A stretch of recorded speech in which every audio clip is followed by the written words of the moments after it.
அல்லாஹ் உங்களை அழைக்கிறான், அனைவரும் வாருங்கள் என்பதாக. ரஃப் ரஃப் என்கின்ற ஒரு வாகனம், சுவனத்து வாகனம் வழங்கப்படும்.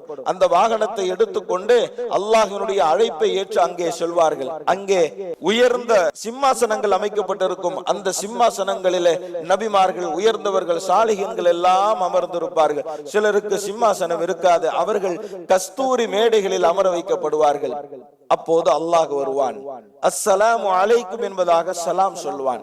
உங்களுக்கு என்ன வேண்டும் கேளுங்கள் என்பதாக சொல்லுவான்.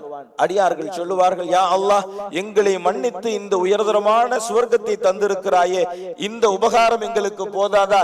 இனி கேட்பதற்கு என்ன இருக்கிறது என்பதாக கேட்பார்கள்.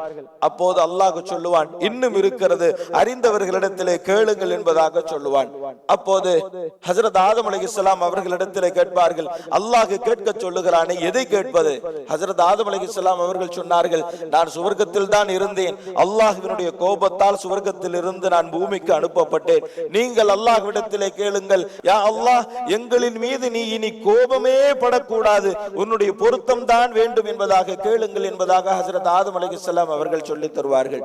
அல்லாஹ்விடத்திலே, யா அல்லாஹ், உன்னுடைய பொருத்தம் வேண்டும், எங்களின் மீது நீ கோபப்படவே கூடாது என்பதாக சொல்வார்கள். அல்லாஹ் அப்படியே அதை ஏற்றுக்கொள்வான். ஹஜ்ரத் மூசா அலைஹிஸ்ஸலாம் அவர்களிடத்திலே கேட்பார்கள், அல்லாஹ் கேட்க சொல்லுகிறான், எதை கேட்பது என்று. ஹஜ்ரத் மூசா அலைஹிஸ்ஸலாம் அவர்கள் சொல்லுவார்கள், நான் உலகத்தில் வாழ்ந்த போது அல்லாஹ்வை காண வேண்டும் என்று கேட்டேன், அல்லாஹ் அந்த வாய்ப்பை தரவில்லை, அல்லாஹ்வை காண வேண்டும் என்று கேளுங்கள் என்பதாக சொல்லி தருவார்கள். அடியார்கள் அல்லாஹ்விடத்திலே, யா அல்லாஹ், உன்னுடைய காட்சியை நாங்கள் காண வேண்டும் என்பதாக சொல்லுகிற போது அல்லாஹ் ஜல்ல ஷானுஹு தஆலா தன்னுடைய திரையை அகற்றுவான். அடியார்கள் அத்துணை பேரும் அல்லாஹ்வை பார்ப்பார்கள். இந்த காட்சிக்குத்தான் லிகா என்று சொல்லுவார்கள். அல்லாஹ்வை காணக்கூடிய இந்த பாக்கியத்தை அல்லாஹ் நமக்கு தருவானாக. நபி ஸல்லல்லாஹு அலைஹி வஸல்லம் அவர்கள் சொன்னார்கள், பௌர்ணமி தினத்தன்று சந்திரனை பார்ப்பதை போன்று யாரும் யாரையும் மறைக்காமல் அல்லாஹ்வை காண்பார்கள் என்பதாக சொன்னார்கள். பௌர்ணமி அன்று சந்திரனை காண்பதில் எந்த சிரமமும் இருக்காதல்லவா, யாருடைய தலையும் மறைக்காதல்லவா, அதுபோன்று அல்லாஹ்வை நீங்கள் பௌர்ணமி தின சந்திரனை போன்று காண்பீர்கள் என்பதாக நபி ஸல்லல்லாஹு அலைஹி வஸல்லம் அவர்கள் சொன்னார்கள். அப்படி அல்லாஹ்வை காண்போம். அல்லாஹ்வை காண்கிற அந்த காட்சியிலே மெய்மறந்து போய்விடுவார்கள்.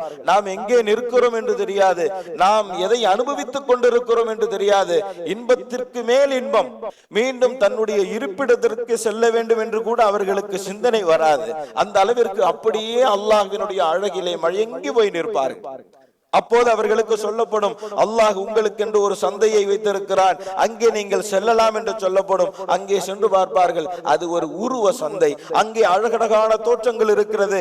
நமக்கு எந்த தோற்றம் பிடிக்கிறதோ அந்த தோற்றத்தை எடுத்து